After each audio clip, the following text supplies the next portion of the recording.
एक भयानक नाग था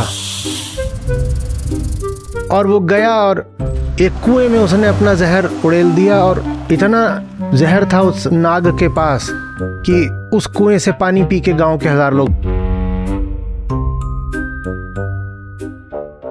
एक दफे मैंने पढ़ा, बच्चा सांप के साथ खेल रहा था। सांप भी मस्त, बच्चा भी मस्त। ज्यादातर जो सांप होते हैं, ज्यादातर माने 60% नहीं, 90-95, कुछ क्षेत्रों में तो 99 माने 100 में से कोई एक ही होगा जहरीला। वो जहरीला भी अगर काटे तो जरूरी नहीं है कि वो जहर छोड़े।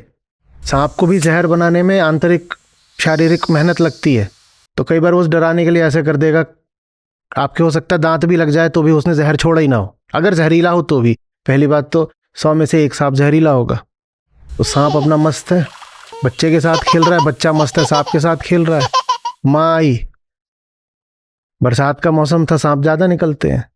माँ आई, देखा ये नजारा, इतनी जोर से पलट के भगी, उल्टा गिरी बिल्कुल ऐसे ऐसे, और चिल्ला के भगी थी कि हाय हाय बच्चा मर जाएगा। माँ के पास सांप को लेकर कहानी है, बच्चे के पास नहीं है। और सांप भी प्रकृति की औलाद है, मनुष्य की तरह विक्षिप्त नहीं है कि बात बात में काटता फिरे। सुनिए, सांप, तुम सभ्य तो हुए नहीं, नगर में बसना भी तुम्हें नहीं आया। एक बात पूछूं, उत्तर दोगे? फिर कहां से सीखा डसना और विष कहां से पाया? ये तंज है उस पर जिसको हम अपनी शहरी सभ्यता बोलते हैं। सांप को भी कुछ नहीं पड़ा है कि फालतू, उसको जहर इसलिए दिया गया है ताकि वो जिनका शिकार करता है उनको बेहोश वगैरह कर दे, ताकि वो आगे जाकर के पड़ जाए, फिर सांप जाके उनको खा वाले। मनुष्य पर इस्तेमाल करने के लिए तो सांप को जहर वैसे भी नहीं दिया है प्रकृति ने। और ज्यादातर सांप जहरीले होते भी नहीं है। तो सांप को भी फन आ रहा था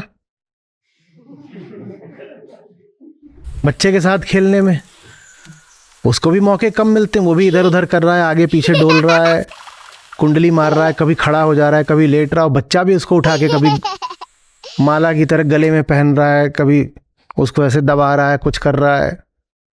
जब बच्चे ज्यादा दबा दे तो सांप फुफकारी भी मार दे रहा है, बच्चा हंस रहा है, देखो कैसी आवाज करता है।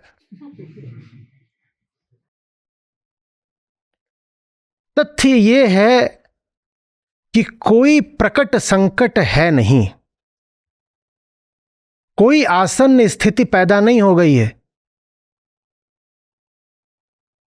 कोई आपातकाल नहीं लग गया है। एक बालक है, एक साधारण जीव है, वो आपस में खेल रहे हैं। कोई वजह नहीं होनी चाहिए कि इसमें कोई किसी के लिए खतरा आ जाए। पर मां के पास न जाने कितनी कहानियां हैं, जानते हो? ग्रीस, मेसोपोटामिया, भारत, चीन, जो अफ्रीकी पुरानी कबीलाई सभ्यताएं थीं, समुदाय थे, सब में, यहां तक कि जो दक्षिण अमेरिकी माया, इंका, ये लोग थे, सब में सांपों का इतना खौफ रहा है कि आप जाओ तो वहां किसी न किसी रूप में सांपों को विशिष्ट बनाया ही गया है। किसमें? क्या उनके विज्ञान में? नहीं नहीं नहीं नहीं नहीं, उनकी मिथोलॉजी में। और मिथोलॉजी माने कहानी। बच्चे ने अभी तक वो मिथोलॉजी पढ़ी नहीं है, इसलिए वो सांप के साथ मस्त खेल सकता है। मां ने वो सारी कहानियां पढ़ डाली हैं, सारी नहीं भी पढ़ी तो कम से कम अपने देश की, अपनी संस्कृति की पढ़ डाली हैं। और अपनी संस्कृति में क्या है? एक भयानक नाग था और वो गया और एक कुएं में उसने अपना जहर उड़ेल दिया और इतना जहर था उस नाग के पास कि उस कुएं से पानी पी के गांव के 1000 लोग मर गए। अब पहली बात तो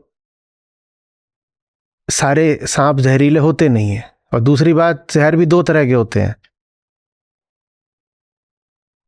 जो बहुत एक छोटा सा अनुपात है जहरीले सांपों का, उसमें भी और छोटा अनुपात है उन सांपों का कि जिनका जहर अगर आपके गले से पेट में, आंतों में उतरे तो आपको कोई हानि होगी, नहीं तो जहरीले सांपों में भी ज्यादातर सांपों का जहर अगर आप सिर्फ खा लोगे पी लोगे तो कुछ नहीं होगा, वो प्रोटीन है बस आपके लिए। फिर वो जहर आपको नुकसान तब देगा जब वो आपकी ब्लड स्ट्रीम में पहुंचे। लेकिन माना यह जा रहा है नहीं, जहर माने वैसा ही जहर जैसा, क्या बोलूं, जैसे सल्फास खा के मर जाते हैं। बच्चे के पास अभी कहानी नहीं है। कहानी माने तथ्यों का एक वैकल्पिक खाका। तथ्य पता नहीं, पर जिस तरीके से तथ्य वर्णित करे जाते हैं उसी तरीके से मैं कुछ कह दूंगा और दावा हो जाएगा कि तथ्य है।